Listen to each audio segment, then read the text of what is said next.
Francisco waxa uu si ku talagal ah u boobay kutubtii tiile masjidka masaaxiftinaha ay ku burburiyeen kabahooda iyaga Yahuudi ay u soo wateen inay u tarjumaan. Napoleon waxa uu ogaa waxa lagu sameeyay keedkii kutubta iyo waliba galitaanka foosha xun ee Azhar in ay daha ka qaadiso beentii uu soo dhadhabay ee ay Azhar tahay hoggaanka ummadda saldhigna ay u tahay hoggaaminta diinta iyo wadaniyadda. galitaankiisii ayuu ahaa liiditaan loo geystay diinta islaamka uuna ku been sheegay in markaasi uu qadarinayo. Azhar sida uu u huriyay kacdoonkii ayuu ku damiyay inuu wafdi u diray Napoleon 24 Oktoobar 1798 uu kaga dalbanayo nabad iyo cabsida deyso dadka.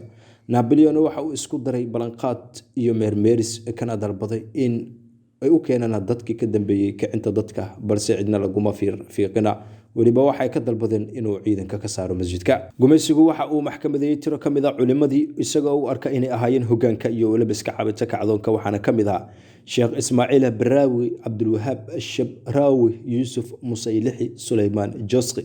waxa la saaray maxkamad qarsoodi ah oo ku xukuntay 3 November 1798 maalintii xigtayna lagu fuliyay dilkii barxadda loogu magac daray qalcadda. ilaa taariikhda waxay ku sheegtay inay ahaayeen 13 oo ilaa iyo hadda aan la aqoon meesha ay ku xabaaleen. inkasta uu ogaa Napoleon in Sheekh Saadaad uu gudoomiyaha golaha kacdoonka yahay haddana wax dhiba uma aysan geysan. wuxuuna ka sheegay qoraaladiisii inay hayaan cadeemo sheegaya in uu yahay hoggaanka kacdoonka iyo iska caabinta.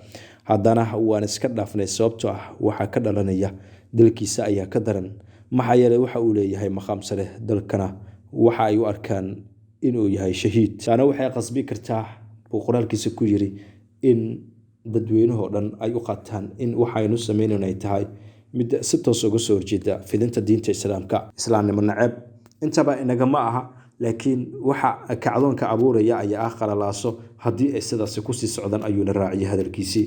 si kasta ay noqota waxa markaasi uu ahaa Napoleon mid ala bacaadistay in fidinta diinta islaamka uu dhibaato aad u daran u geysto. kaliya culimada aynu soo sheegnay ma aha waxa jira culimo kale oo dhowr ah ee gacantiisu markaa ku maqan balse dadka ugu magac waaweyna ahaa Baraawi iyo Shabrawi, Musaylixi iyo Josqi intaba. fulinta maalinta dhacdayna waxa ay ahayd mid ay dadka kale ee islaamku loogu itaal sheeganayay in uu isagu yahay kan halka ka talinaya. dhig jalaq looma siin loomana joojin. waxa inta ka dambeeyayna waxa ka sii dhashay kacdoon kale waxa sii xoogaystay weerarada iyo waliba shirqooladu ay maleegayeen dadka markaas lagu sheegay inay yihiin kuwa ka hortagaya fikirka qaldan ee uu la soo shartagay Napoleon. islaamkii ayaana istaagay waxa kaliya loo istaagay waxay ahayd in loo midoobo hor u socodka iyo waliba saraynta sharciga iyo kitaabka islaamka la isugu dhaqo.